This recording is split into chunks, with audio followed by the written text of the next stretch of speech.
Welcome to CUCET classes. जैसा कि पहली क्लास में हमने आपको क्लास 11 का चैप्टर फर्स्ट पढ़ाया था, तो जाहिर सी बात है आज उसको कंटिन्यू करते हैं और समझते हैं चैप्टर 2। ये चैप्टर 2 जो आपका क्लास 11 में मेंशन किया गया है, जो कि एक तरफ आपको इंग्लिश और एक तरफ आपको हिंदी में दिख रहा होगा, rights in the Indian constitution या भारतीय संविधान में अधिकार, ये बहुत इंपॉर्टेंट है और इसे हम डिटेल में करेंगे क्योंकि यहाँ से क्वेश्चंस बहुत पूछे जाते हैं। आप यकीन मानिए, जब आप हायर कंपटीशन की तैयारी करेंगे, यूपीएससी या फिर एसएससी, ये चैप्टर इतना इंपॉर्टेंट है कि इसे पढ़ाने में 3-4 दिन लगते हैं। ऑब्वियसली मैं 3-4 दिन नहीं लगाऊंगी, बट मैंने ये सोचा हुआ है कि चूंकि इसमें 3 चीजें डिस्कस की गई हैं, फंडामेंटल राइट्स, मौलिक अधिकार, DPSP, directive principles of state policy, जिसको हिंदी में बोलते हैं राज्य के नीति निर्देशक तत्व, और फंडामेंटल ड्यूटीज, नागरिकों के दायित्व यानी मौलिक दायित्व के बारे में जो डिस्कस किया गया है, फंडामेंटल ड्यूटीज, ये 3 चीजें इसमें डिस्कस की गई हैं। एनसीईआरटी में बहुत ही छोटी छोटी चीजों को छोटी छोटी लाइनों में इनको डिस्कस किया गया है, डिटेलिंग में बात नहीं की गई है, बट मेरा काम आपको समझाना है। अगर मैं भी सिर्फ वही 2-4 लाइन पढ़ दूंगी तो फिर कोई फायदा तो रह नहीं जाएगा। इसलिए इसको आज मैं कोशिश करूंगी कि मैं आपको फंडामेंटल राइट्स कंप्लीट करा दूं। बाद में जो 2 छोटे टॉपिक आपके बचेंगे, DPSP, directive principles of state policy और फंडामेंटल ड्यूटीज, वो मैं आपको कल की क्लास में कंटिन्यू करूंगी, क्योंकि एक साथ ये चीजें क्लब हो जाएंगी और आपको चीजें समझ में नहीं आएंगी। तो एज यूजुअल बुक को स्टार्ट करूं उससे पहले मैं अपने तरीके से आपको फंडामेंटल राइट्स जो हम पढ़ने वाले हैं वो पढ़ते हैं, पहले वो समझाती हूं मैं, फिर आप जब बुक पढ़ेंगे तो आपको ज्यादा चीजें समझ में आएंगी। तो let's go back to normal in my own way of understanding the constitution. कल मैंने आपको क्या बताया था कि संविधान एक बुक की तरह लिखी गई है, एक रूल बुक है, ये नियम कानून की पुस्तक है, जिसमें पहला आपका क्या आता है, प्रीफेस, जिसे संविधान की लैंग्वेज में कहा जाता है प्रियम्बल, राइट? इसे हम प्रियम्बल कहते हैं, हिंदी मीडियम इसे हम उद्देशिका कहते हैं, राइट? उसके बाद मैंने ये हर किसी नॉर्मल पुस्तक में, वो भाई पुस्तक क्यों लिखी जा रही है उसकी समरी जरूर दी होती है, इंडेक्स तो हमने पढ़ना नहीं है। और फिर मैंने आपसे बोला था कि हम पार्ट्स पढ़ेंगे, पार्ट 1, पार्ट 2, पार्ट 3, यानी चैप्टर की शुरुआत हो जाएगी जिसमें हेडिंग होगी पार्ट 1, जिसे हिंदी में बोलते हैं भाग 1, इसे रोमन में लिखा जाता है, और टॉपिक्स को चैप्टर वाइज या भाग वाइज डिवाइड किया गया है। उसके बाद उस चैप्टर में किस टॉपिक से रिलेटेड नियम बन रहे हैं, उस चैप्टर की हेडिंग, उस भाग की हेडिंग, याद रखिएगा यहां पर भाग बोला जाता है, तो उसकी हेडिंग, और उसके बाद उस टॉपिक से रिलेटेड जितने नियम हैं उनको पॉइंट वाइज लिखा गया, ना कि पैराग्राफ में, रूल नंबर 1, 2, 3, 4। तो समझिए पार्ट 1 में मैंने आपसे कहा था कि आर्टिकल, जिसको हिंदी में बोलते हैं अनुच्छेद 1, 2, 3, 4, राइट? तो ये 4 पॉइंट्स इस टॉपिक से रिलेटेड है। और जैसे ही नया चैप्टर स्टार्ट होगा तो वो आपका स्टार्ट होगा नॉट बैक टू आर्टिकल 1, बल्कि आपका नया चैप्टर स्टार्ट होगा आर्टिकल 5 से, and so on so fourth, ऐसे करके बढ़ता जाएगा। इतनी बेसिक अंडरस्टैंडिंग कल मैंने आपको बता दी थी। और ऐसे करके संविधान में भाग 22 हैं, यानी कितने चैप्टर्स हैं कुल मिलाकर, भाग 22 हैं, जो कि नंबरिंग के हिसाब से है। मैं ज्यादा डिटेलिंग में नहीं जाऊंगी, अगर आप काउंट करेंगे तो 25 चैप्टर्स निकल कर आएंगे, बट चूंकि वो अभी आपके चैप्टर में नहीं है इसलिए आप इसको गो थ्रू मत कीजिए, इस पे ज्यादा फोकस मत कीजिए, बस अपनी अंडरस्टैंडिंग बनाइए कि संविधान में 22 चैप्टर्स हैं, उन्हें हमने जितना एनसीईआरटी ने बोला है उसको पढ़ना है। तो देखिए एनसीईआरटी जो आज हम पढ़ने वाले हैं वो आपका है, वो आपका सीधे पार्ट 3 पढ़ रहे हैं हम संविधान में, यानी पार्ट 3 पढ़ने वाले हैं। देखिए इस चैप्टर में पार्ट 3 भी इंक्लूड किया गया है, पार्ट 4 भी इंक्लूड किया गया है, और पार्ट 4A भी इंक्लूड किया गया है। समझ रहे हैं आप मेरी बात को? भाग 3, भाग 4 और भाग 4A। ये 4A क्या है? बड़ा वाला ए। याद रखिएगा संविधान में कभी भी कभी बड़ा ए, बड़ा बी, बड़ा सी लिखा हो तो समझ जाइए उसको संशोधन करके या अमेंडमेंट करके बाद में जोड़ा गया है, यानी इसमें परिवर्तन किया गया है, अमेंडमेंट की गई है बाद में चलकर, पहले ये संविधान में मूल रूप से नहीं लिखा हुआ था। डन। तो ये 3 चैप्टर्स का इस वाले एनसीईआरटी चैप्टर 2 में जिक्र किया गया है। चूंकि पार्ट 3 बहुत बड़ा है और इसको हम लोग कल कंटिन्यू करेंगे, पार्ट्स में डिवाइड कर रही हूँ क्योंकि ये आपके लिए अंडरस्टैंडिंग के लिए टफ पड़ जाएगा। तो ये बेसिक अंडरस्टैंडिंग हो गई। तो यहाँ पर हमने समझा कि संविधान क्यों बनाया गया था, उसके फंक्शंस क्या हैं, संविधान कहते किसे हैं, और फिर इन्होंने एनसीईआरटी ने अपना चैप्टर 2 दिया है जिसमें वो सीधे संविधान के पार्ट 3, 4 और 4A को डिस्कस करते हैं। पार्ट 3 में है आपका फंडामेंटल राइट्स। क्या है? Fundamental rights.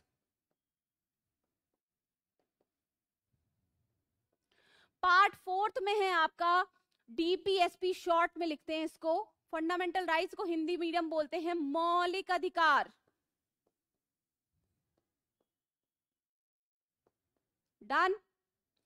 उसके बाद डीपीएसपी होता है directive principles of state policy, जिसको बोलते हैं राज्य के नीति निर्देशक तत्व, राज्य के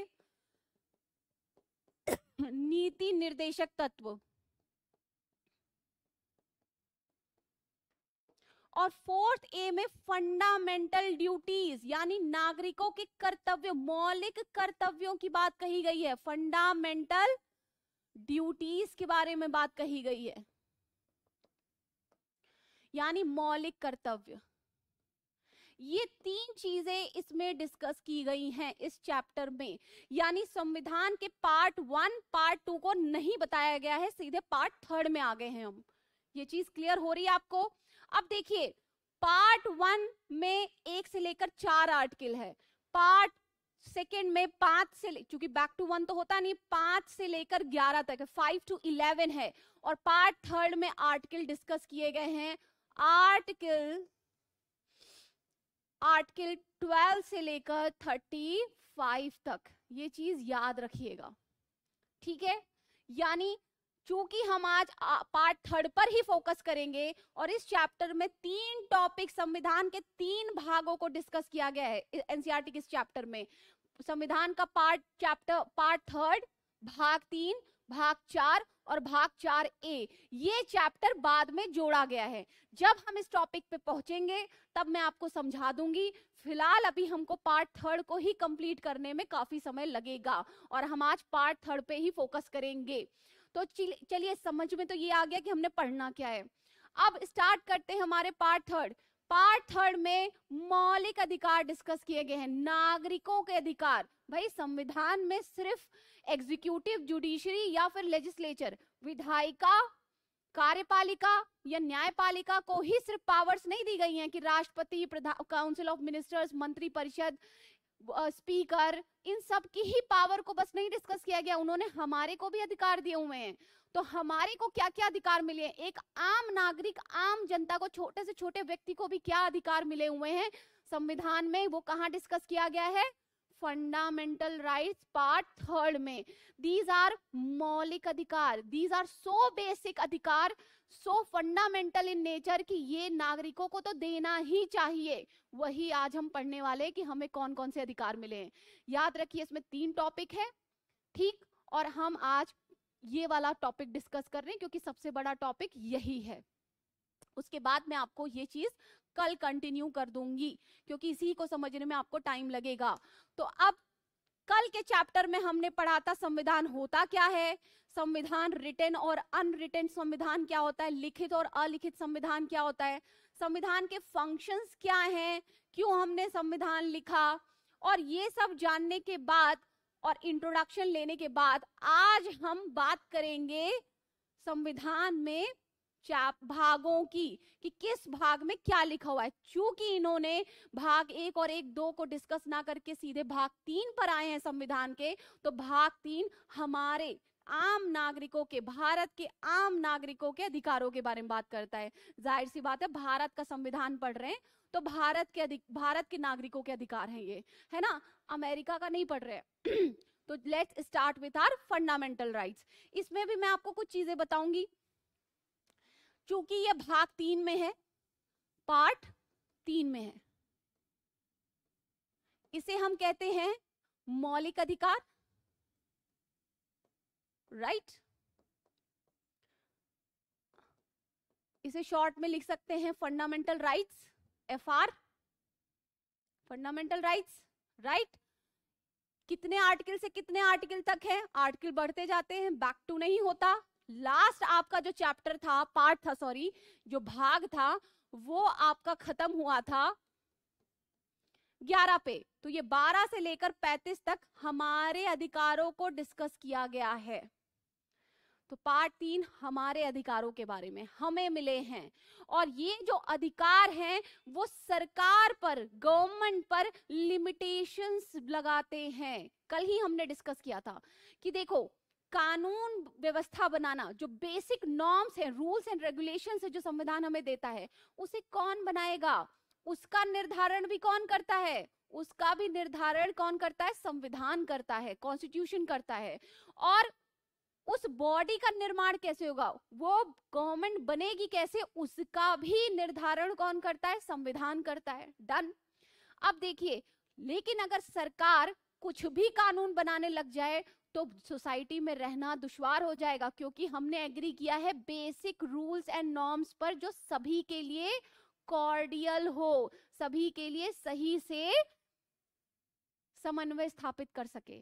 बट अगर यही आप ऐसे कानून बनाने लग जाएं जो सोसाइटी में भेदभाव क्रिएट करे, डिस्क्रिमिनेटरी इन नेचर हो, या किसी भी प्रकार से किसी नागरिकों के मूल अधिकारों को भी छीन रहे हो, तो ये सही नहीं होता है। इसीलिए संविधान में हमारे अधिकारों को एक अलग से चैप्टर में डिस्कस किया गया, जो ये बताता है कि देखिए, ये आपके अधिकार हैं, और आपको किसके खिलाफ मिले हुए हैं?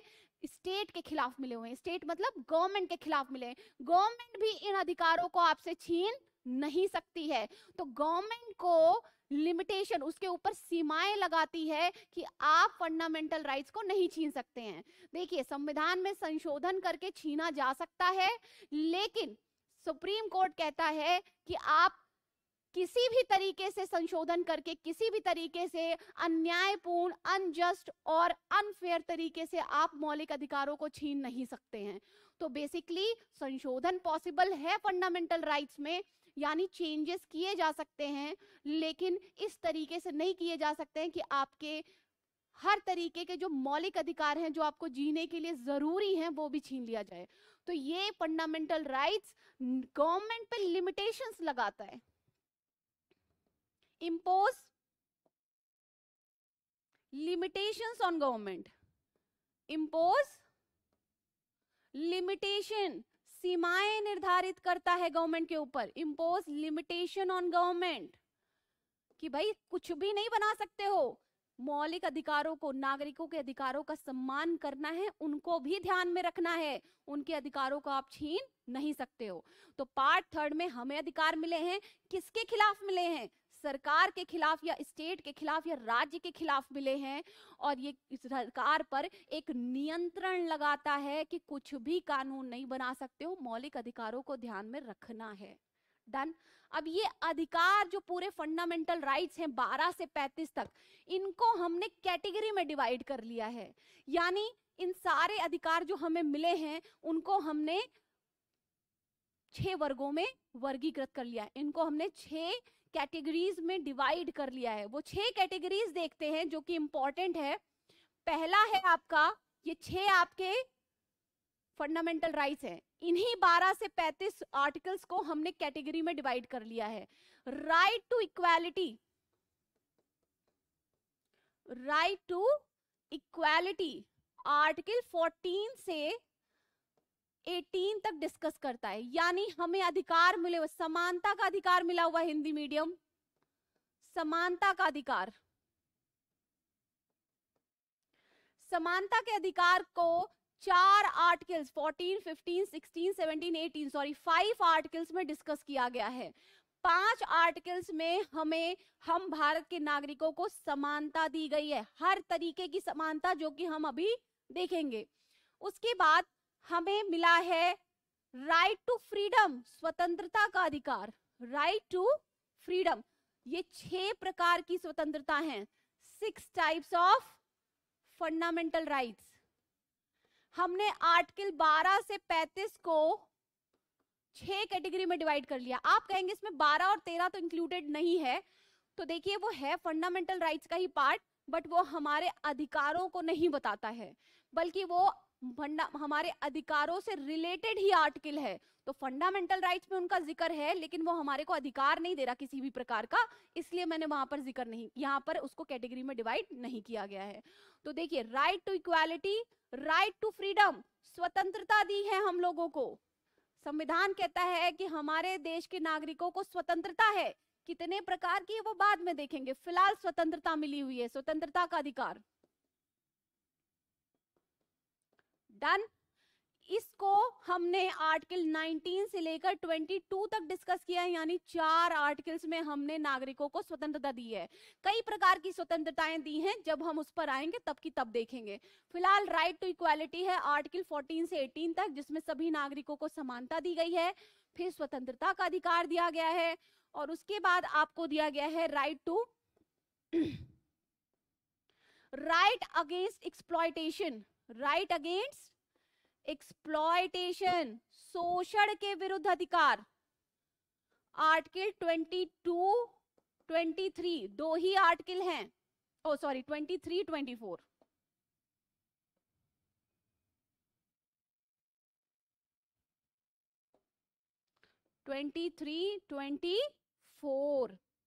दो आर्टिकल, शोषण के विरुद्ध अधिकार, शोषण के विरुद्ध अधिकार।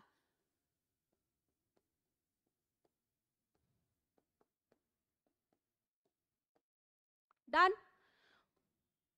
उसके बाद आपके बारे में बात करता है राइट अगेंस्ट एक्सप्लॉयटेशन के बाद बात करता है right to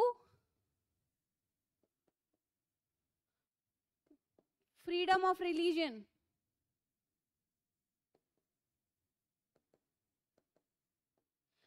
right to freedom of religion है आर्टिकल 25 से लेकर 28 तक। इसको हिंदी में लिखिए, धार्मिक स्वतंत्रता का अधिकार, धार्मिक स्वतंत्रता का अधिकार।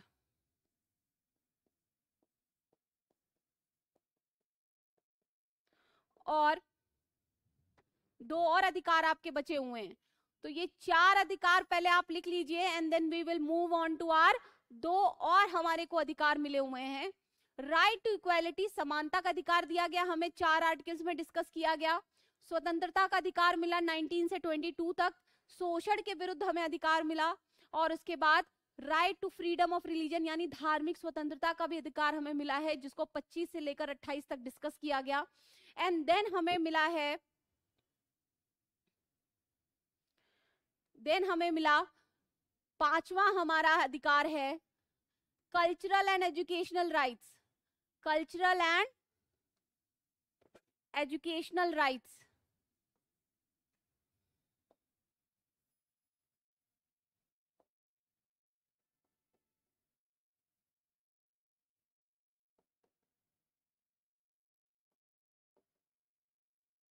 कल्चरल एंड एजुकेशनल राइट्स, जिसको डिस्कस किया गया आर्टिकल 29 एंड 30 पे। आप ये समझ पा रहे होंगे मैं ये आर्टिकल 29, 30 ये सब क्या बोलती हूँ। मैंने आपको बोला था कि एक टॉपिक से रिलेटेड ये नियम होते हैं जिनको हम आर्टिकल या अनुच्छेद बोलते हैं।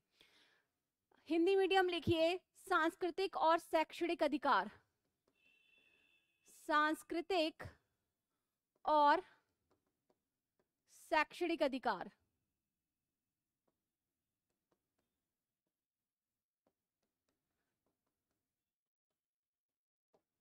एंड लास्ट में आपका है सबसे इंपॉर्टेंट अधिकार, जिसको कहते हैं कॉन्स्टिट्यूशनल रेमेडीज, कॉन्स्टिट्यूशनल रेमेडीज।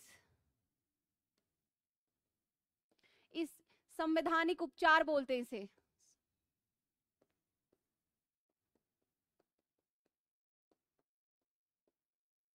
संवैधानिक उपचार। इसको सिर्फ आर्टिकल 32 में डिस्कस किया गया है। ठीक, अब आपका जो भी 12, 13, फिर 31 बचा, फिर 33, 34, 35, क्योंकि मैंने कहा मौलिक अधिकार 12 से लेकर 35 तक दिए गए हमें। तो याद रखिएगा वो फंडामेंटल राइट्स यानी मौलिक अधिकार वाले चैप्टर में ही हैं, बट वो हमारे को अधिकार नहीं कुछ और देते हैं, यानी इन द सेंस कि वो फंडामेंटल राइट्स से कुछ और रिलेशन से जोड़ के उनको वहां पर लिखा गया है, इसीलिए उनको इस 6 कैटेगरी में डिवाइड नहीं किया गया है। और चूंकि आपके चैप्टर में ये डिस्कस नहीं किया गया है, इसीलिए सॉरी, मैं इन चीजों को आपको डिटेलिंग में नहीं बता पाऊंगी। जितना भी चैप्टर 2 में आपको एनसीईआरटी में दिया गया है वो सारी चीजें मैं यहाँ पर एक्सप्लेन करूंगी, but for further information obviously वो यहाँ पर डिस्क्लोज नहीं किया जा सकता, क्योंकि वो हमें एनसीईआरटी को खत्म करना है, and according to NCERT we have to move on our classes. ये चीजें इसमें मेंशन की गई हैं, इसीलिए मैंने ये चीजें आपको यहाँ पर लिख दी हैं।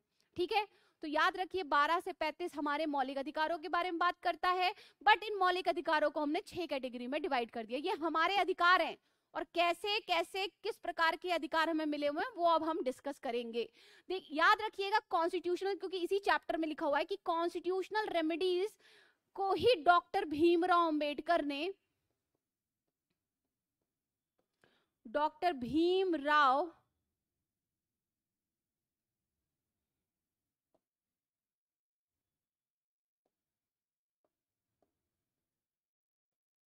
अंबेडकर जी ने आर्टिकल 32 को कहा है heart and soul of the constitution, यानी ये संविधान की, हिंदी मीडियम, ये संविधान की हृदय और आत्मा कहा है इसको, समझ रहे हैं आप? तो ये इसका मतलब बहुत जरूरी होगा, क्योंकि पूरे संविधान का निचोड़ कह रहे हैं, ये इसको हृदय और आत्मा बता रहे हैं, तो जाहिर सी बात है ये बहुत ही जरूरी होगा। अब देखिए मैं इसको कट शॉर्ट में आपको बता देती हूँ, क्योंकि डिटेलिंग में तो दिया नहीं गया है। तो मैंने आपसे कहा था कि पार्ट 3 जो मौलिक अधिकार हमें मिले हुए हैं, जो पार्ट 3 में संविधान में जिक्र किया गया है, वो नागरिकों को मिले हैं। किसके विरुद्ध मिले हैं? सरकार के विरुद्ध मिले हुए हैं। क्यों? क्योंकि सरकार से हमारे अधिकारों की रक्षा की, वरना सरकार तो कोई भी कानून बना के हमारे अधिकारों को छीन लेगी। कल को बोलेगी बोलना नहीं है 1 साल तक, तो क्या हम अपनी विचारों को नहीं रख सकते? ऐसा कोई कानून अगर सरकार बना दे तो फिर क्या हम कुछ बोलेंगे नहीं? वो कहेगी नहीं, जो लोग दिल्ली में ही रहेंगे, आज के बाद कोई उत्तर प्रदेश नहीं जा सकता। तो ये कानून कोई कानून है क्या? कि हमारे मौलिक अधिकार सिर्फ ऐसे अधिकार नहीं कि जो दे दिए गए हैं कि अरे बहुत जरूरी है, नहीं, वो हमारे विकास के लिए, एक व्यक्ति के विकास के लिए, एक इंडिविजुअल डेवलपमेंट के लिए भी उतने ही जरूरी हैं। तो मेरा कहने का मतलब है ये अधिकार हमें सरकार के विरुद्ध मिले हैं, और संविधान हमें आश्वासन देता है, ये हमें एश्योरेंस देता है कि सरकार किसी भी तरीके से ये आपके मौलिक अधिकारों को छीन नहीं सकती है। तो ये सरकार पर एक लिमिटेशन लगाती है। समझ गए मेरी बात को, कि किसी भी प्रकार का कानून आप नहीं बना सकते। अगर संविधान ने उन्हें अधिकार दिया है कानून बनाने का, तो इसका मतलब है कि उनके ऊपर सीमाएं भी अधिरोपित करता हुआ, यानी उनके ऊपर लिमिटेशंस भी इंपोज करता हुआ हमारा पार्ट 3 है। डन। तो अब देखो, मुझे मौलिक अधिकार मिले, सरकार के खिलाफ मिले, लेकिन मान लो सरकार ने मेरे मौलिक अधिकार छीन लिए, मेरे फंडामेंटल राइट्स छीन लिए, तो उसे दोबारा इन्फोर्स कौन करेगा? उसे इन्फोर्स करने का काम करता है आर्टिकल 32, जिसके तहत आप जा सकते हो एससी यानी सुप्रीम कोर्ट, या एचसी यानी हाई कोर्ट जा सकते हो। और आप अगर आपके मौलिक अधिकार छीनते हो तो आप डायरेक्टली सुप्रीम कोर्ट जा सकते हो, यानी जाने का तो आप दोनों जगह जा सकते हो। अगर आपके मौलिक अधिकार छीनते हैं तो उसको इन्फोर्स कराने का काम करेगी जुडिशरी, जिसमें आप सुप्रीम कोर्ट और हाई कोर्ट ही बस जा सकते हो, लोअर कोर्ट्स नहीं जा सकते हो, सुप्रीम कोर्ट और हाई कोर्ट जा सकते हो। और उसमें भी अगर आप चाहते हैं कि आप हाई कोर्ट नहीं जाना चाहते हैं और आपको सीधे सुप्रीम कोर्ट जाना है, अगर आपके किसी ने मौलिक अधिकार छीने, याद रखना 12 से लेकर 35 तक अगर आपके किसी ने अधिकार छीने हैं तो आप डायरेक्टली सुप्रीम कोर्ट जा सकते हो। तो इसको इन्फोर्स कराने का, अगर किसी ने छीन लिए तो इसको दोबारा लागू, आपको वापस कराने का जो आर्टिकल है वो है आर्टिकल 32। और ये सुप्रीम कोर्ट और हाई कोर्ट को पावर देता, ये सिर्फ सुप्रीम कोर्ट को पावर देता है। हाई कोर्ट जाने के लिए आपको हाई कोर्ट में आर्टिकल 226 है। तो आर्टिकल 32 कहता है कि अगर आपके मौलिक अधिकार छीन लिए गए हैं तो आपको इन्फोर्स कराना है तो आप सुप्रीम कोर्ट चले जाइए। आर्टिकल 32 सुप्रीम कोर्ट के लिए है, आर्टिकल 226 जो है आपका हाई कोर्ट में आप जा सकते हो। लेकिन आर्टिकल 32 कहता है कि अगर आपका हाई कोर्ट जाने का मन नहीं तो आप डायरेक्टली सुप्रीम कोर्ट जा सकते हो। तो इसके लिए ये इंपॉर्टेंट हुआ कि नहीं। और याद रखना, किसी भी लोकतंत्र में, लोकतंत्र या डेमोक्रेसी क्या होती है, जहां जनता का शासन हो, जहां जनता अपनी सरकार चुनती है, वो चुन के कहती है आज से तुम देश संभालो, हमारे लिए काम करो, यही डेमोक्रेसी है। तो जहां डेमोक्रेसी होगी वहां पर जनता को तो अधिकार देने पड़ेंगे ना। अगर आप जनता को बोलने ही नहीं दोगे, उसको एक्सप्रेस ही नहीं करने दोगे, तो सरकार के खिलाफ आवाज उठाएगा कौन। तो इसीलिए किसी भी लोकतंत्र में सबसे ज्यादा जरूरी होती है नागरिकों को अधिकार देना, यानी मौलिक अधिकार देना, यानी फंडामेंटल राइट्स देना, राइट। प्लस वो किसी भी नागरिक के विकास के लिए, किसी भी सिटीजन्स के डेवलपमेंट के लिए भी बहुत जरूरी है, यानी उसके बौद्धिक, मानसिक और शारीरिक विकास के लिए, उसकी स्पिरिचुअल, मेंटल और फिजिकल ग्रोथ के लिए।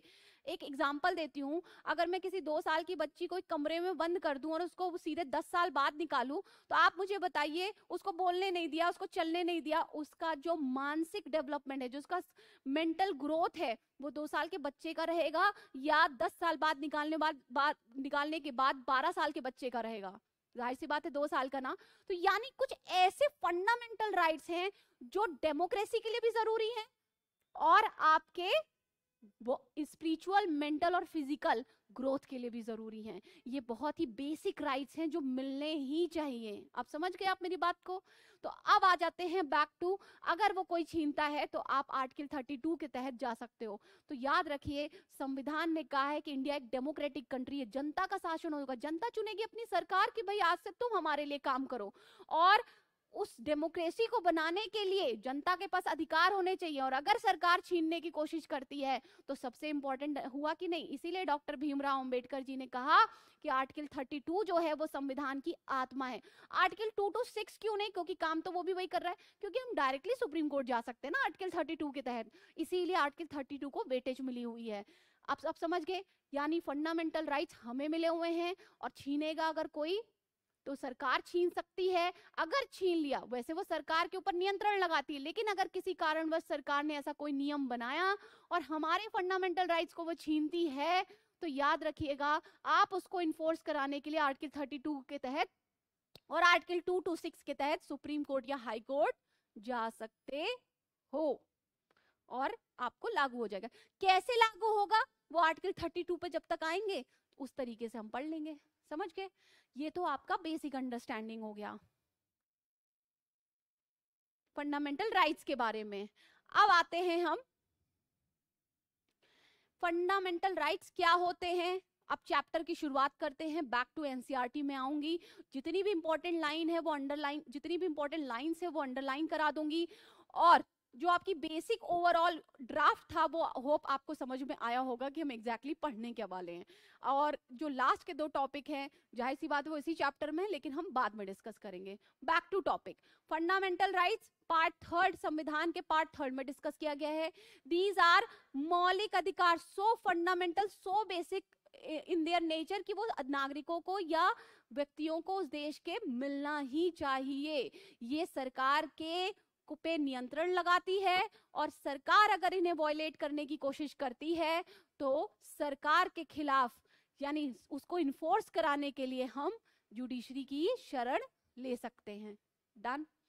कैसे, पहली बार कहां पर बिल ऑफ राइट्स यानी लोगों के अधिकारों की बात कही गई। चूंकि ये एनसीईआरटी में जिक्र नहीं है, बट मैं आपको जरा सा हिंट देना चाहूंगी कि सबसे पहले लिखित रूप में, है ना, रिटन वे में, रिटन डॉक्यूमेंट्स के रूप में, लिखित दस्तावेज के रूप में सबसे पहले अगर हम देखते हैं कि कहां नागरिकों के अधिकारों की बात लिखित रूप में रिटन डॉक्यूमेंट्स में कही गई, तो वो सबसे पहले ट्रेस किया गया 1215 में यूके के या ब्रिटिश लिख लो आप,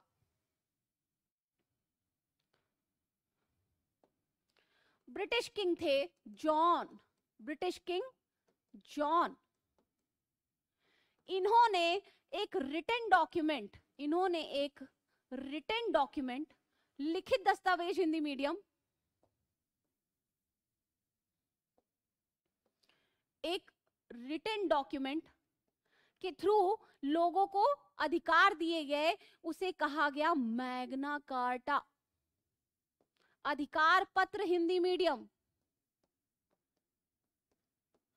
तो सबसे पहले अगर मौलिक अधिकार, अपने नागरिकों को अधिकार देने का सबसे पुराना दस्तावेज लिखित रूप में अगर ट्रेस करें तो वो 1215 में रिटन डॉक्यूमेंट जिसका नाम था मैग्ना कार्टा या अधिकार पत्र, वहां पर नागरिकों को वहां पे नागरिकों को अधिकार दिया गया। और धीरे धीरे फिर हमने देखा फ्रांस में 1789 आते तक वहां पे भी नागरिकों को काफी अवेयरनेस हो चुकी थी अपने अधिकारों के बारे में। In the same way America के कॉन्स्टिट्यूशन में भी फंडामेंटल राइट्स को ऐड किया गया, जो जहां पर उसे बोला जाता है, मतलब अमेरिका के संविधान में फंडामेंटल राइट्स को बिल ऑफ राइट्स बोला जाता है। बात एक ही है, नाम अलग अलग है, तो इतना कोई सोचने वाली बात नहीं है, बस नाम अलग अलग है, काम वही है ना। तो अमेरिका के संविधान में भी जोड़ा गया। डन। तो हमने अपने मौलिक अधिकारों को कहां से, चूंकि पहले भी मैं बोल चुकी हैं, दुनिया का सबसे पहला देश जिसने सोचा कि मेरे देश का संविधान रिटन फॉर्मेट में होना चाहिए, एक सिंगल कोडिफाइड डॉक्यूमेंट होना चाहिए, यानी लिखित संविधान अगर पूरे विश्व में सबसे पहले लिखा गया तो वो यूएसए का था। डन। तो यूएसए ने लिखा था, इसीलिए प्रियम्बल भी हम वहीं से इंस्पायर्ड थे, है ना। कल ही हमने इस चीज को डिस्कस किया था।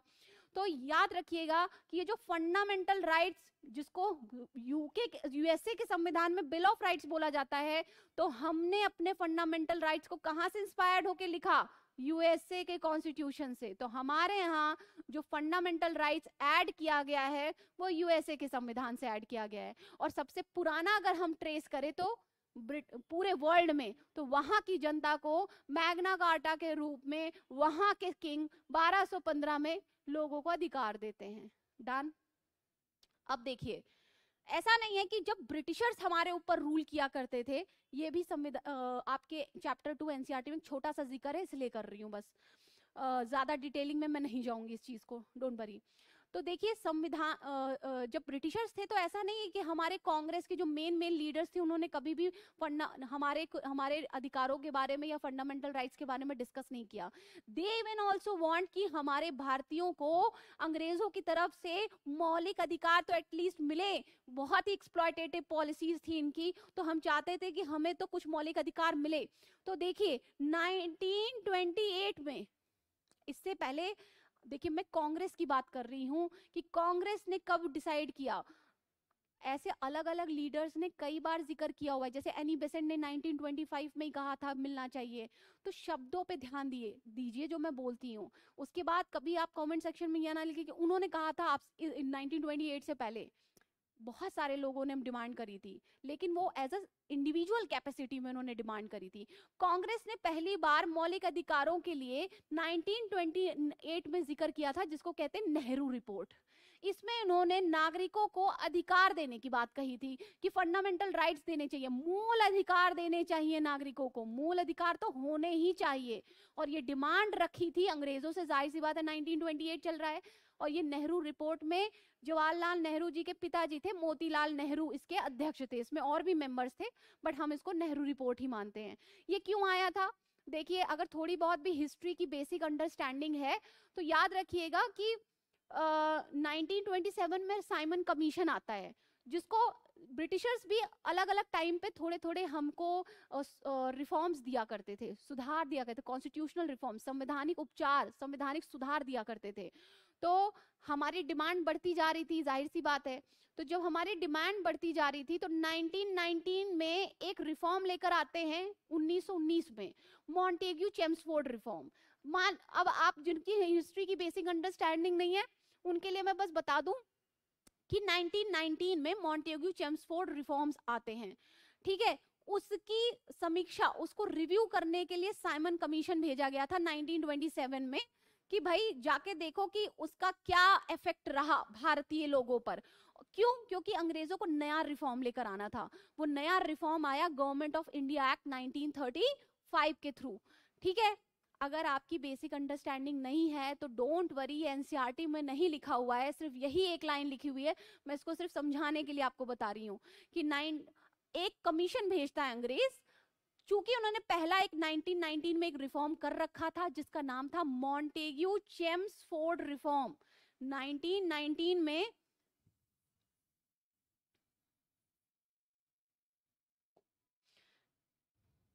1919 में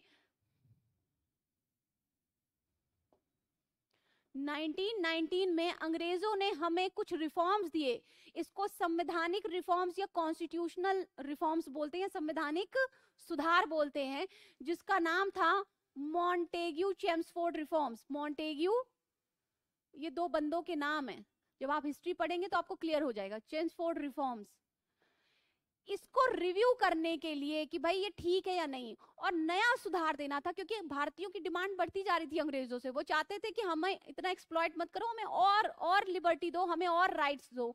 तो इसको रिव्यू करने के लिए 1927 में अंग्रेज जो है साइमन नाम का एक बंदा भेजते हैं। साइमन कमीशन था जिसमें और भी बंदे थे, लेकिन वो सारे अंग्रेज थे।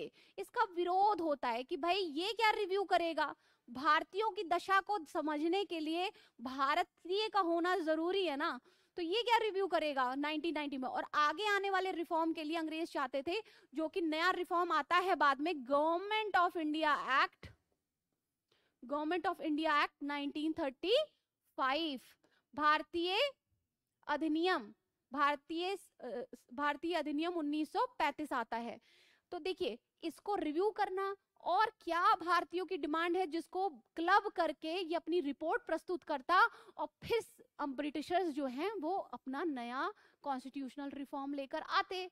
लेकिन होता क्या है यहाँ पर कि साइमन कमीशन को भारतीय लीडर्स जो थे वो सब रिजेक्ट मार देते, कहते ये क्या रिव्यू करेगा जब इसमें भारतीय नहीं है।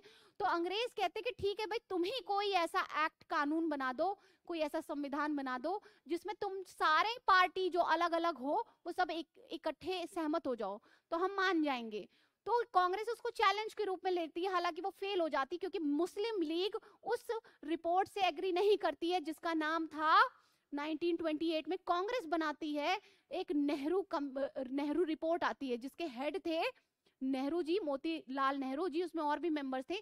इन्होंने एक ऐसा खाका तैयार किया संविधान का, जिसमें उन्होंने नागरिकों के मूल अधिकारों की भी जिक्र किया था। तो कांग्रेस के मन से पहली बार इस रिपोर्ट में मूल अधिकारों की चर्चा की गई थी, ठीक है, इस रिपोर्ट में लिखित रूप में। अच्छा, उससे पहले भी कई बार चर्चा हुई, 1927 में मद्रास सेशन में भी हुआ था, उसके बाद भी हुआ, लेकिन इस रिपोर्ट में मौलिक अधिकारों की चर्चा की गई। लेकिन चूंकि ये मुस्लिम लीग इस रिपोर्ट से एग्री नहीं करती है, तो वो लोग अपना एक रिपोर्ट देते हैं, जिसको 11 जिन्ना जी का 11 पॉइंट्स कहा जाता है, तो उसको भी वो रिजेक्ट हो गया। फाइनली 3 गोल में सम्मेलन होते हैं, 3 राउंड टेबल कॉन्फ्रेंस होता है, राउंड टेबल कॉन्फ्रेंस होता है, जिसमें भारत के सभी अलग अलग पार्टीज को इंग्लैंड में बुला के उनसे राय मशवरा करके गवर्नमेंट ऑफ इंडिया एक्ट पारित किया जाता है, एक सम्मति बना के, ठीक है। लेकिन गवर्नमेंट ऑफ इंडिया एक्ट 1935 में फंडामेंटल राइट्स को इंक्लूड नहीं किया गया था। इसीलिए 1928 के नेहरू रिपोर्ट से ये तो साबित हो चुका था कि कांग्रेस जब भी हमें आजादी मिलेगी, संविधान में नागरिकों के अधिकारों का जिक्र जरूर करेगी, और इसीलिए हमें लास्ट में संविधान में क्या मिले, भारतीयों को अधिकार मिले फंडामेंटल राइट्स के रूप में। इसका एक छोटा सा जिक्र आपके एनसीईआरटी में दिया गया है, इसलिए मैंने आपको ये बता दिया। डन। तो अब आ जाते हैं हम अपने एनसीईआरटी पर, इसको शुरू करते हैं, जो कि बहुत देर से बचा हुआ था। ये देखिए, बहुत इंपॉर्टेंट लाइन है जो कि हमने कल ही कर ली थी। Constitution is not only about the composition of various organs of government and relations among them, as we have studied in the last chapter. The constitution is a document that sets the limits on the powers of the government and ensures a democratic system in which all person enjoy certain rights. Hindi में देखिए, संविधान हमें केवल सरकार के विभिन्न अंगों की संरचना और उनके पारस्परिक अंतर्बंधों के लिए ही नहीं बताता। जैसा कि हमने पिछले अध्याय में पढ़ा, संविधान वह दस्तावेज है जो सरकार की शक्तियों पर अंकुश करके ऐसे प्रजातांत्रिक व्यवस्था की स्थापना करता है जिससे सभी व्यक्तियों को कुछ अधिकार प्राप्त होते हैं। जब भी आप ये लेक्चर सुने, आपके सामने एक एनसीईआरटी ओपन अप रहनी चाहिए। तो चूंकि ये प्रीवियस चैप्टर की बात कर रहे हैं कि संविधान सिर्फ सारे जो गवर्नमेंट के अंग है, कौन कौन से, लेजिस्लेचर, एग्जीक्यूटिव एंड जुडिशरी, कौन कौन से हैं, विधायिका, कार्यपालिका और न्यायपालिका, सिर्फ इनके बीच में कोऑर्डिनेशन और इनको पावर्स नहीं देता वो, बल्कि वो सरकार को सरकार के ऊपर अंकुश भी लगाता है, लिमिटेशन भी इम्पोज करता है, जिससे कि सभी व्यक्तियों को जो वहां पे रह रहे देश के नागरिक हैं उनको भी कुछ अधिकार मिल सके, जो कि मैंने कई बार इस चीज को अब डिस्कस कर दिया है कि फंडामेंटल राइट्स हमारे अधिकार हैं जो सरकार की नीतियों पर अंकुश लगाते हैं। ठीक है, बार बार उसी चीज को करने का कोई मतलब नहीं है। और ये परिचय था, फिर उन्होंने बोला इस चैप्टर में हम क्या क्या पढ़ेंगे, जो कि मैंने ऑलरेडी इंट्रोडक्शन दे दिया है, इसलिए आगे बढ़ते हैं।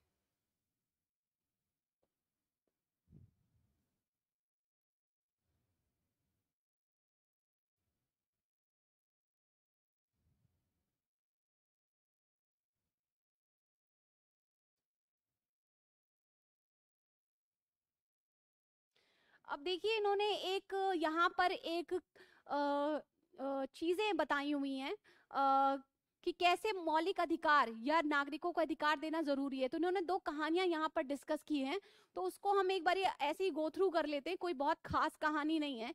इस पहली कहानी में इन्होंने बताया है कि जब 1982 में एशियाई खेल भारत में हो रहे थे, तो सरकार ने एशियाई खेलों में जब आप कोई एशियन गेम्स ऑर्गेनाइज करते हैं तो जाहिर सी बात है आपको स्टेडियम चाहिए होता है, बहुत सारे निर्माण कार्य करने होते हैं, इंफ्रास्ट्रक्चर डेवलप करना होता है। तो उन्होंने उस टाइम पर ठेकेदारों को दे दिया था कि आप फटाफट बनाओ, हमारे यहाँ एशियन गेम्स होने वाले हैं। तो उन ठेकेदारों ने बहुत सारे ऐसे लेबर क्लास लोगों को दिया जिनको भारत सरकार के द्वारा एक मिनिमम वेज, एक नियत आपको पारिश्रमिक मिलता है, यानी इतना तो आपको मिलेगा ही मिलेगा। लेबर मजदूर लोगों की बात मैं कर रही हूँ, तो इतना पारिश्रमिक आपको मिलेगा, ये सरकार द्वारा तय होता है। लेकिन यहाँ पर देखा गया कि सरकार द्वारा तय किया गया मानक को भी इन्होंने उल्लंघन किया और इन्होंने जरूरत से कम लोगों को वेज दिया, जरूरत से कम दिया। ये देखिए, they were kept working in poor conditions and were paid less, कम पैसे मिले थे उन्हें, न्यूनतम मजदूरी दी जा रही थी, सरकार द्वारा जो मानक बनाया गया था, स्टैंडर्ड बनाया गया था, उससे भी कम इनको पैसे दिए जा रहे थे। और इसको फिर सर्वोच्च न्यायालय यानी सुप्रीम कोर्ट में चैलेंज किया गया और सुप्रीम कोर्ट ने भी कहा कि अगर आप जो स्टैंडर्ड है उससे भी कम किसी को पे करते हो तो वो बेगारी में आता है। बेगार यानी बंधुआ मजदूरी, यानी फोर्स्ड लेबर में आता है। आपने उनको क्या किया, उनको एक्सप्लॉयट किया, फोर्स्ड लेबर कराया या बेगार कराया। यानी अगर कोई काम की कीमत 100 रुपए और मुझे सिर्फ 50 रुपए मिल रही है तो समझो वो बेगार में आता है। यानी कि मैंने काम किया बट उसके बदले मुझे पैसे नहीं मिले, वो फोर्स्ड लेबर में आता है। हिंदी मीडियम उसे कहते हैं हिंदी में बंधुआ मजदूरी या बलात् श्रम में आता है, और ये हमारे को एक्सप्लॉयट किया जा रहा है। तो इसीलिए सुप्रीम कोर्ट ने कहा नहीं, सरकार का कर्तव्य है कि वो जितने मजदूर इसमें काम कर रहे हैं उनके मिनिमम वेजेस को उनको दिलाए। पहला चीज ये स्टोरी है। अब ये स्टोरी क्यों बता रहे हैं एनसीईआरटी वाले, जिससे आपकी बेसिक अंडरस्टैंडिंग बन सके कि नागरिकों को अधिकार क्यों देने चाहिए। समझ गए मेरी बात को, आगे बढ़ते हैं। दूसरा इन्होंने कहानी बताई है मचल लालुंग की। मचल लालुंग की जो कि 23 साल का था और वो इसलिए अरेस्ट हो जाता है क्योंकि उसने गंभीर चोट पहुंचाई थी किसी व्यक्ति को और उसे अरेस्ट कर लिया जाता है, लेकिन वो मानसिक रूप से स्टेबल नहीं था और इसीलिए उसका इलाज चलता है। इलाज में डॉक्टर सक्सेसफुल होते हैं और जेल के प्रशासन को वो चिट्ठी लिखते हैं कि अब आप इस पर मुकदमा चला सकते हो, क्योंकि किसी अनसाउंड माइंड के व्यक्ति पे आप मुकदमा थोड़ी ना चलाओगे, क्योंकि वो मानसिक रूप से विक्षिप्त है, ही इज मेंटली डिस्टर्ब, तो वो चलाया जाता है। लेकिन उस चीज पर प्रशासन ने ध्यान तक नहीं दिया और उसके बाद 2005 में उसे छोड़ दिया गया। तो यानी वो जिंदगी भर 23 साल का था और वो जिंदगी भर जुडिशियल कस्टडी में रहा, किसी ने ध्यान नहीं दिया और उसके ऊपर मुकदमा नहीं चल पाया। न्यायिक हिरासत में था हिंदी मीडियम, और उस पर मुकदमा भी नहीं चला, किसी ने ध्यान ही नहीं दिया और उसको 2005 में बाद में छोड़ दिया गया जब वो 77 वर्ष का हो चुका था। यानी 54 इयर्स तक वो हिरासत में रहा और उसके मुकदमे की एक बारी भी कार्रवाई सुनवाई नहीं हुई, सॉरी। और इसीलिए जब यहां का national human rights commission, Hindi में क्या बोलते हैं इसको, मानवाधिकार राष्ट्रीय मानवाधिकार आयोग ने जब उसके केस को, ये this is a true case, ठीक है, ऐसा नहीं कि सिर्फ एक हाइपोथेटिकल कहानी है, उसके ह्यूमन राइट्स कमीशन ने उस केस को जब रिसर्च किया तो उन्होंने लालूंग को फ्री कराया। अब देखो इससे क्या हुआ, जो एक स्पीडी ट्रायल मिलना चाहिए था लालूंग को वो मिला नहीं। वो हो सकता आरोपी भी रहा हो, लेकिन एक स्पीडी ट्रायल तो मिलना चाहिए ना। एक आदमी को उसने एक हीनियस क्राइम किया, किसी को मारा पीटा, समझ रहे हैं मेरी बात को, लेकिन वो छूट जाता ना, ज्यादा से ज्यादा 7 साल सजा होती, 5 साल सजा होती, 10 साल सजा होती, मतलब खून तो नहीं किया था, लेकिन इस वजह से वो बंदा 54 इयर्स प्रिजन में रहा, उसकी कभी कार्रवाई, उसकी केस की सुनवाई ही नहीं हुई। तो आपने एक तो पहले उसको उसकी स्पीडी ट्रायल, जो उसका राइट था कि जल्दी जल्दी उसके केस का निपटारा हो, वो भी आपने उसका छीन लिया, और दूसरा आपने उसकी right to life and personal liberty, उसके जीने का अधिकार भी छीन लिया। तो आप समझ रहे हैं कि कितना जरूरी है गवर्नमेंट पे, सरकार पर अंकुश लगाना कि वो हमारे नागरिकों के बेसिक अधिकारों को, फंडामेंटल राइट्स को, अधिकारों को छीन ना सके। तो ये कहानी है, ये आप देखेंगे तो आपको समझ में आ जाएगी। उसके बाद आगे चलते हैं।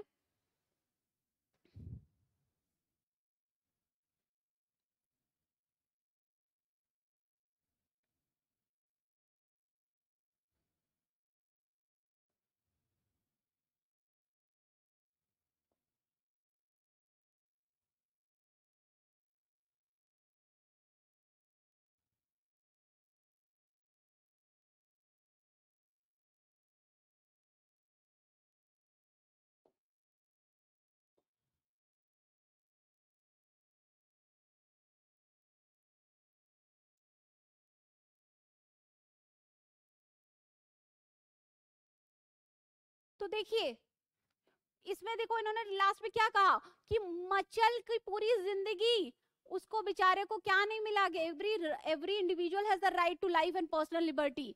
हमारे को सभी नागरिकों को जीवन और स्वतंत्रता का अधिकार देता है, और तुरंत मुकदमे की तुरंत निष्पक्ष और त्वरित सुनवाई करता है। Right to fair and speedy trial is also our fundamental right. जल्दी निपटारा करो, पता तो चले हमने क्या करना है लाइफ में, कितना प्रिजनमेंट मिला है, ये भी हमारा अधिकार है। अब देखिए, और दूसरे केस में इन्होंने कहा, दूसरे केस में इन्होंने क्या निचोड़ निकाला कि उन नागरिकों को could not get what was due in them in front of their rightful wages, और उन मजदूरों को, जो पहला केस था, उन मजदूरों को उनका वो हक नहीं मिला, इसलिए उनको, नागरिकों को अधिकार दिया है संविधान ने शोषण के विरुद्ध संवैधानिक अधिकार, यानी आप किसी का शोषण नहीं कर सकते हो, ये अधिकार मिला।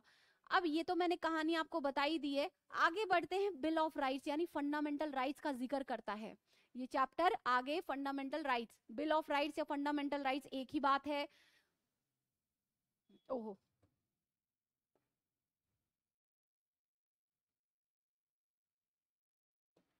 ये देखिए बिल ऑफ राइट्स कह रहे हैं, ये जो दोनों एग्जाम्पल हमने अभी पढ़े हैं वो क्या है, actual implementation of these rights. यानी कि इस कहानी का निचोड़ मैं ये बता देती हूँ, वो कहते हैं कि अगर संविधान में आपको अधिकार मिल भी गए हैं तो इनका कोई फायदा नहीं जब तक वो अच्छे से इंप्लीमेंट ना किए जाएं। ये बात तो सच है भाई, संविधान ने हमें कहा है शोषण के विरुद्ध अधिकार, ये संविधान ने हमसे कहा है कि एक मिनिमम वेज, आपकी पर्सनल लाइफ और लिबर्टी यानी स्वतंत्र जीने का अधिकार है आपके पास, है ना।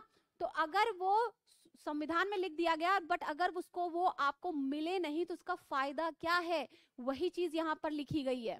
तो इसको कहा गया, सॉरी, इसको कहा गया,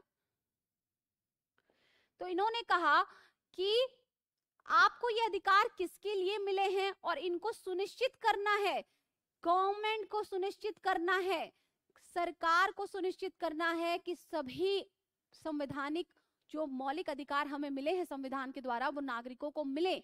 बट अगर यही गवर्नमेंट आपके अधिकारों को छीनती है तो आपसे कहा गया है फिर आप सुप्रीम कोर्ट चले जाइए। तो इसका जिक्र किया गया और मैंने आपको पहले ही बता दिया फंडामेंटल राइट्स कहाँ से आया है कहाँ से नहीं, जो कि एनसीईआरटी में जिक्र नहीं किया गया है, बट मैंने आपको कट शॉर्ट में बताया। और क्यों ये जरूरी है, क्योंकि संविधान में लिख देना ही जरूरी नहीं है, इनको लागू कराना नागरिकों को देना भी अधिकार है।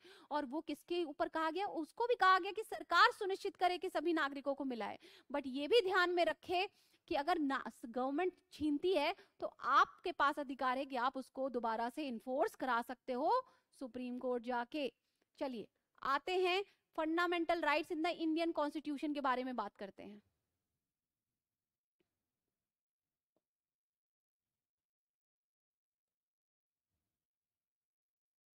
डन।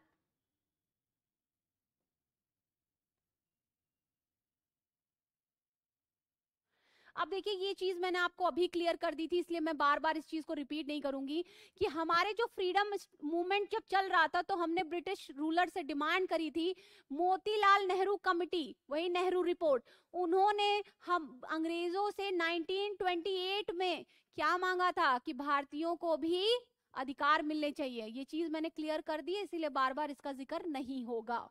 आगे चलते हैं।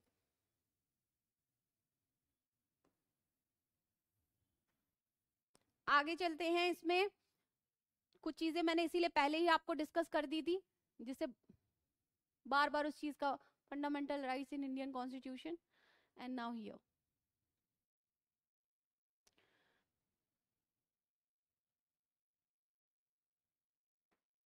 अब देखिए यहाँ पर एक लाइन लिखी हुई है, वो हमें करना जरूरी है।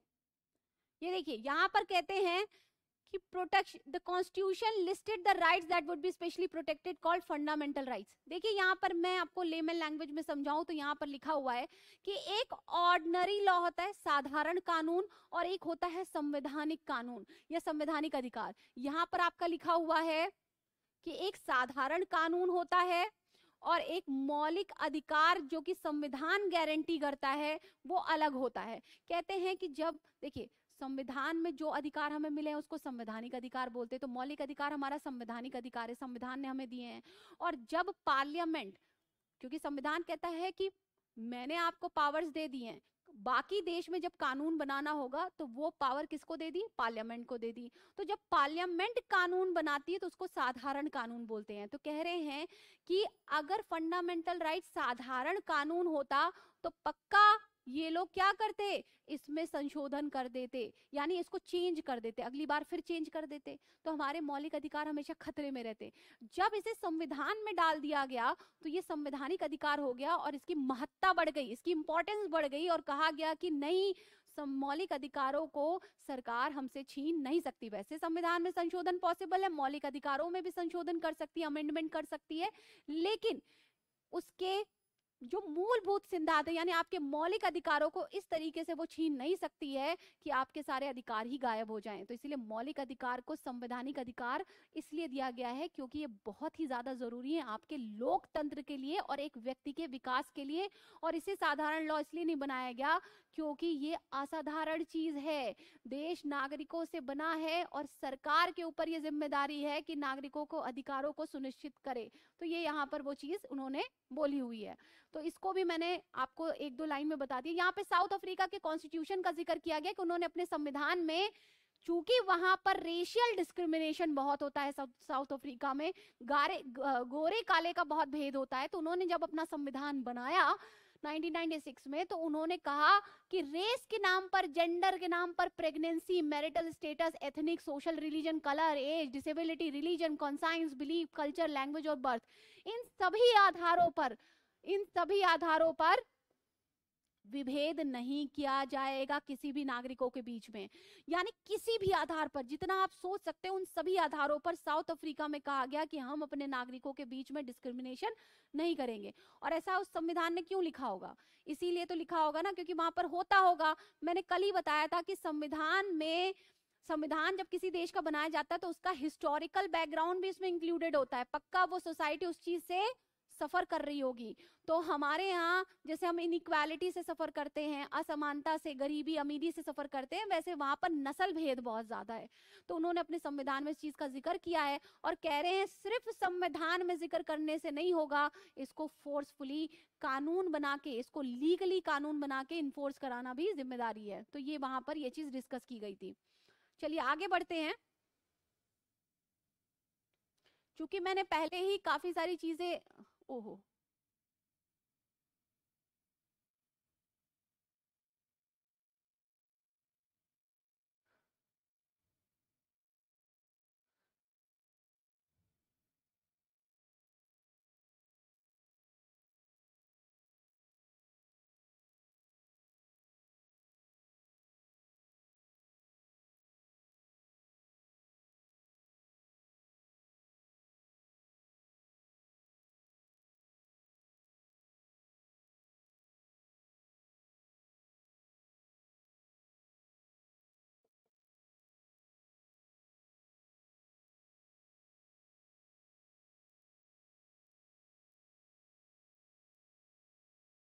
अब आ जाते हैं हमारा पहला।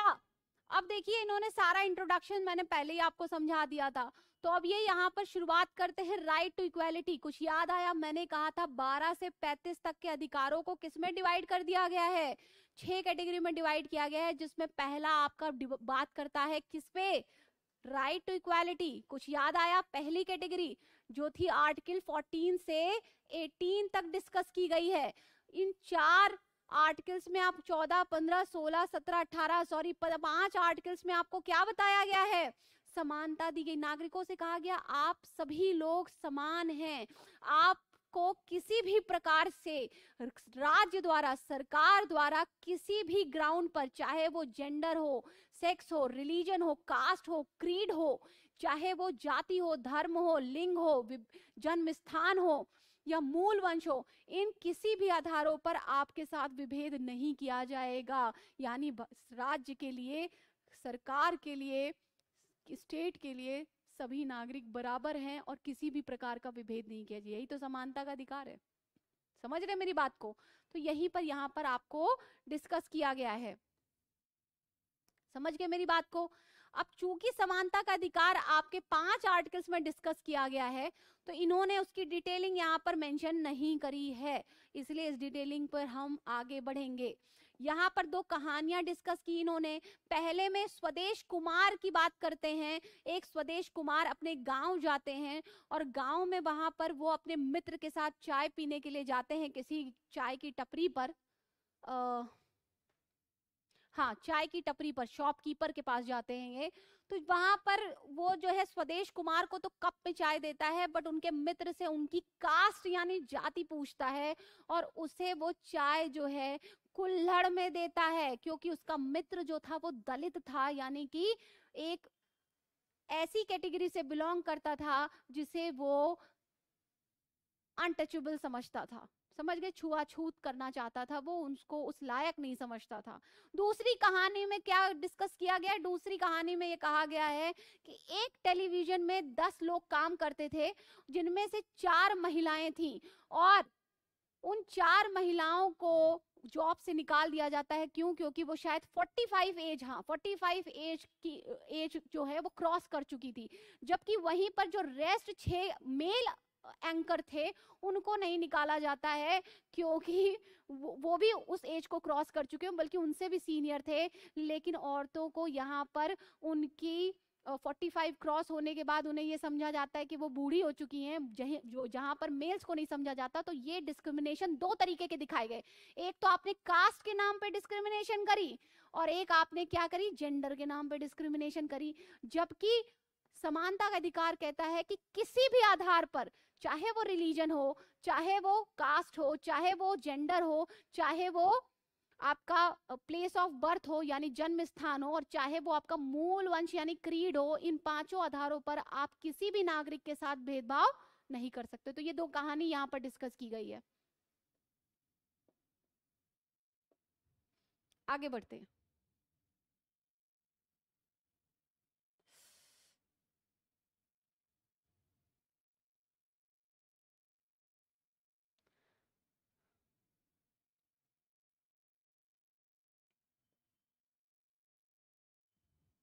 यहाँ पर एक बहुत ही सुंदर चार्ट बनाया गया है जो कि मैं चाहूंगी, ये ऑलरेडी मैं डिस्कस कर चुकी हूँ, तो इसमें ऐसी कोई चीज नहीं है जो आपको नहीं पता। मैंने आपसे क्या कहा था कि पूरे 12 से 35 चैप्टर को जो हमारे पास अधिकार हैं उनको 6 कैटेगरी में डिवाइड किया गया, जिसमें राइट टू इक्वालिटी था, फिर right to freedom of religion था, धर्म की स्वतंत्रता का अधिकार था, राइट अगेंस्ट एक्सप्लॉयटेशन था, राइट टू कॉन्स्टिट्यूशनल रेमेडी थी, फिर आपका right to liberty and personal freedom था, sorry right to constitutional remedy आपकी लास्ट थी, कल्चरल एंड एजुकेशनल राइट था, और ये आपका राइट टू फ्रीडम है, ठीक है, जिसमें और भी सारी चीजें हैं। तो यहाँ पर हिंदी मीडियम देख लीजिए, स्वतंत्रता का अधिकार है, ये 6 तरीके के अधिकार है। ये आपके कल्चरल, सांस्कृतिक और शैक्षिक अधिकार है जो कि अल्पसंख्यक लोगों के लिए हैं। ये संवैधानिक उपचार है, यही जो आर्टिकल 32 था, और शोषण के विरुद्ध यानी राइट अगेंस्ट एक्सप्लॉयटेशन। इसमें पहले में आ जाते हैं, चूंकि हम राइट टू इक्वालिटी डिस्कस कर रहे हैं तो इन्होंने कुछ चीजें डिस्कस करी हैं। देखिए आर्टिकल 14 से लेकर क्या है 18 तक आपका राइट टू इक्वालिटी डिस्कस किया गया है, तो उनमें यही सारी बातें कही गई हैं। सभी नागरिक समान हैं, यानी कानून की नजर में सभी बराबर है, इक्वालिटी बिफोर लॉ, कानून के समक्ष सभी बराबर हैं, इक्वालिटी बिफोर लॉ। कोई छोटा बड़ा नहीं है भाई, कोई गरीब आदमी है अगर उसने खून किया है और कोई अमीर आदमी उसको खून किया है तो कानून की नजर में दोनों बराबर हैं, दोनों को सजा मिलेगी। ये नहीं कि अमीर आदमी तो छोड़ देंगे, समझ गए? तो कानून की नजर में सभी बराबर है। दूसरा कहता है इक्वल प्रोटेक्शन ऑफ लॉ, कानून का समान संरक्षण। कह रहे हैं ये बहुत इंपॉर्टेंट है, इक्वल प्रोटेक्शन ऑफ लॉ। पहले तो कहता है कानून की नजर में सब बराबर हैं, और फिर कहता है कि जब दो लोग बराबर हैं ही नहीं तो आपने उनको इक्वल कैसे ट्रीट कर लोगे? यानी पहले दो लोगों को बराबर करो फिर इक्वालिटी बिफोर लॉ लगाओ, यानी फिर उनको कानून की नजर में बराबर करो। अब आप कहेंगे इसको हम समझ नहीं पा रहे, एक एग्जांपल दीजिए। तो देखिए हम सब कानून की नजर में बराबर है, लेकिन कभी कभी ऐसी परिस्थितियां होती हैं कि दो लोग पीछे होते हैं। फॉर एग्जाम्पल एक हेल्दी आदमी और एक हैंडीकैप्ड आदमी की रेस लगाई जा सकती है क्या? और दोनों को मैं समान लाइन से स्टार्ट करवाऊं रेस, तो वो समान परिस्थितियां नहीं थी, तो सेम रूल कैसे अप्लाई होगा? इसीलिए उन्होंने कहा कि पहले दो लोगों को बराबर करो, उनकी सिचुएशन बराबर करो, और फिर इक्वालिटी बिफोर लॉ लगाओ, यानी कानून के समझ समानता लगाओ। तो कानून का समान संरक्षण क्या कहता है? इक्वल प्रोटेक्शन ऑफ लॉ क्या कहता है कि first make the situation favorable for everyone, first make the other person to be at the line of that the same person, and then allow and then apply equality before law। फिर कानून की नजर में सभी बराबर हैं, इस सिद्धांत को लगाओ, इस प्रिंसिपल को लगाओ, ठीक है? तो पहला क्या है, और यहीं से रिजर्वेशन के कॉन्सेप्ट को जस्टिफाई किया गया। तो आपका आर्टिकल 14 क्या कहता है? ये दोनों आर्टिकल 14 में मेंशन है, पहला और दूसरा पॉइंट आर्टिकल 14 में मेंशन है। आर्टिकल 14 में क्या कहा गया? समानता का अधिकार आर्टिकल 14 से 18 तक है, और आर्टिकल 14 में दो बातें कही गई, कानून के समक्ष सब समान है, we all are equal before law, सभी कानून की नजर में बराबर हैं। लेकिन तभी दूसरा पॉइंट आ जाता है इक्वल प्रोटेक्शन ऑफ लॉ, विधियों का समान संरक्षण। इसको विधियों का समान संरक्षण भी कहते हैं। कहते हैं कि जब दो लोग बराबर ही नहीं है तो कानून की नजर में दो लोग बराबर कानून एक साथ कैसे लगा सकते हो? तो पहले दो लोगों को बराबर करो, उनकी स्थितियां बराबर करो, फिर इक्वल बिफोर लॉ लगाओ। और यहीं से रिजर्वेशन का कंसेप्ट आता है कि जब समाज में कुछ ऐसे लोग जो पिछड़ गए हैं, जब तक आप उनको समाज के बराबर लेकर नहीं आओगे तो आप एक ही नजर से उन्हें ट्रीट नहीं कर सकते हो। तो ये आर्टिकल 14 में ये दोनों बातें कही गई हैं। फिर आर्टिकल 15 में ये बात कही गई है, ये देखिए ये वाली बात कही गई है कि धर्म, जाति, लिंग, ये वाला पॉइंट जो है वो आर्टिकल 15 में है। कहता है धर्म, जाति, लिंग या जन्म स्थान के आधार पर भेदभाव का निषेध करता है। वो कहता है कि आप धर्म, जाति, लिंग या जन्म स्थान के आधार पर किसी भी व्यक्ति के साथ, राज्य से कहता है कि किसी भी व्यक्ति के साथ आप भेदभाव नहीं कर सकते हो।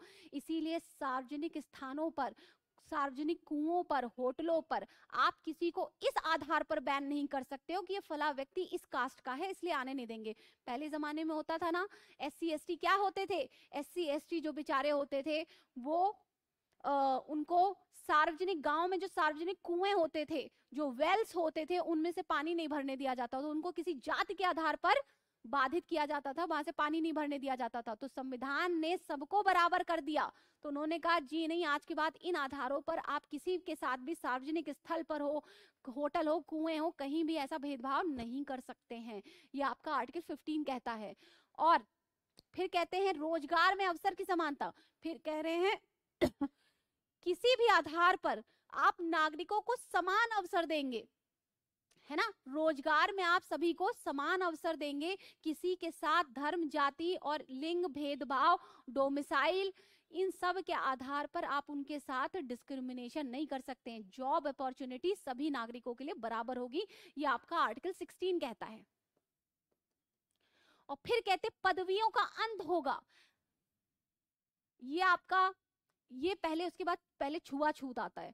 तो कहते हैं छुआछूत का अंत होगा, यानी आपका एबॉलिशन ऑफ अनटचेबिलिटी होगा, वो आर्टिकल 17 है। और लास्ट में आपका आर्टिकल 18, यानी आर्टिकल 18 पहले लिख दिया, फिर 17 इन्होंने लिखा है।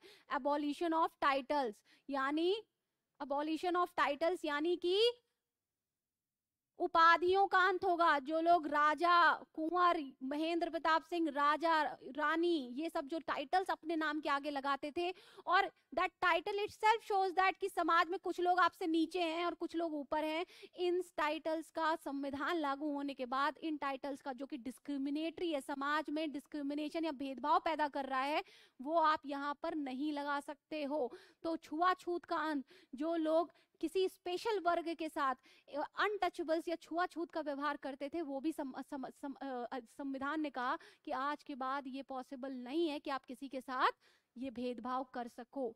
यानी आर्टिकल 14 सभी नागरिकों को एक ही लाइन पे लाके खड़ा कर देता है। और वो अधिकार किसने दिया है? संविधान ने हमें दिया है। हम सब बराबर हैं। ठीक, ये आर्टिकल 14 से 18 तक डिस्कस किया गया है। आते हैं आपका इसमें बाकी चीजें हम बाद में इसी सीरीज पे आएंगे, क्योंकि अभी आर्टिकल 14 को फिर इन्होंने एनसीईआरटी ने डिस्कस किया है, फिर हम इस पे वापस आएंगे, लेकिन पहले आर्टिकल 14 को कंप्लीट कर लेते हैं।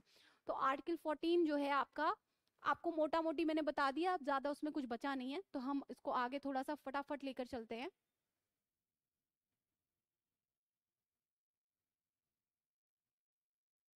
ये रहा, यहाँ पर इन्होंने समानता के अधिकार के बारे में बात कही हुई है।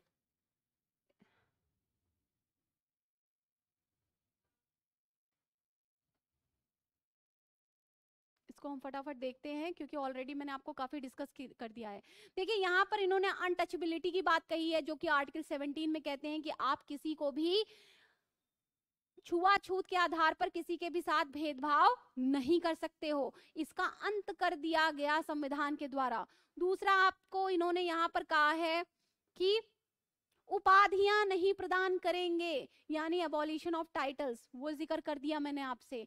यहाँ पर कहा गया कि सार्वजनिक स्थल, दुकान, होटल, मनोरंजन स्थल, कुआं, स्थान, घाट, पूजा के में किसी भी आधार पर आपके साथ विभेद नहीं किया जाएगा। जाति, नस्ल, रंग, लिंग, धर्म या जन्म स्थान पे आपके साथ भेदभाव नहीं होगा।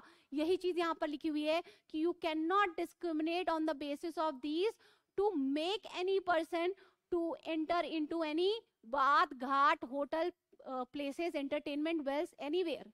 ठीक है, इन आधारों पर भेदभाव नहीं किया जाएगा।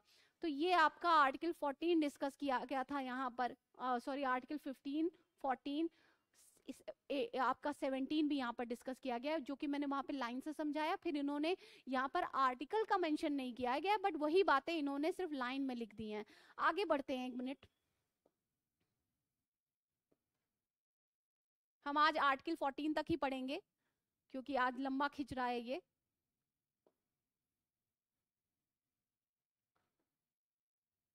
ये देखिए आर्टिकल 16, जो कि आपको रोजगार में समानता का अधिकार देता था।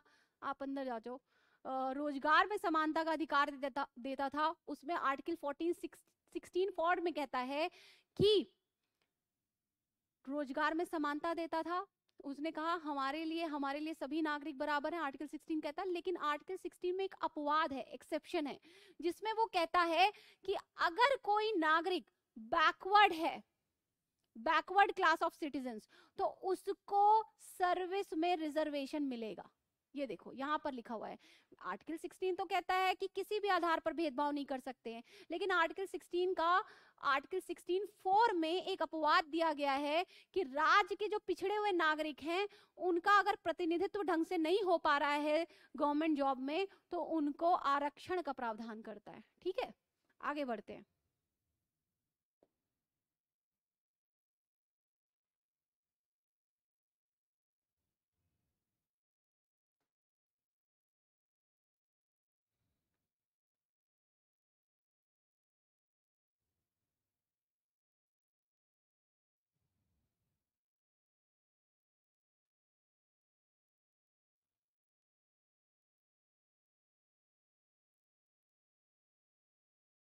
थोड़ा सा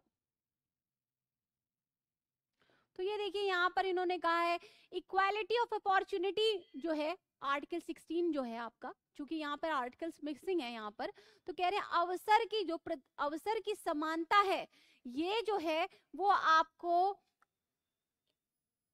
मिलेगी सभी नागरिकों को, लेकिन किन्हीं आधारों पर इनमें आपको एक्सेप्शन मिलेगा। रिजर्वेशन का कंसेप्ट आ गया, क्यों? क्योंकि वो समाज में इतने ज्यादा पिछड़े हुए हैं कि उनको हम इतनी इनइक्वालिटी है कि उस सोशल इनइक्वालिटी को दूर करने के लिए रिजर्वेशन का कंसेप्ट आया। वही यहाँ पर ये कहानी है, इससे ज्यादा यहाँ पर कुछ नहीं लिखा हुआ है। इसीलिए उन्होंने कहा कि ये जो रिजर्वेशन है इसको violation of right to equality या समानता के अधिकार को का उल्लंघन नहीं माना जाएगा। ठीक, वही चीज यहाँ पर इन्होंने ये अवसर की समानता को नहीं, ये एक कहानी है। इन्होंने बोला है कि भाई this is just a nonsense story कि किसी 4 महिलाओं के साथ कुछ गलत काम होता है, वो लोअर कास्ट की थी, तो बीइंग अ जज आप क्या निर्णय दोगे उसके बारे में इन्होंने आपसे राय मांगी है, तो इसका कोई मतलब नहीं है। आगे बढ़ते हैं।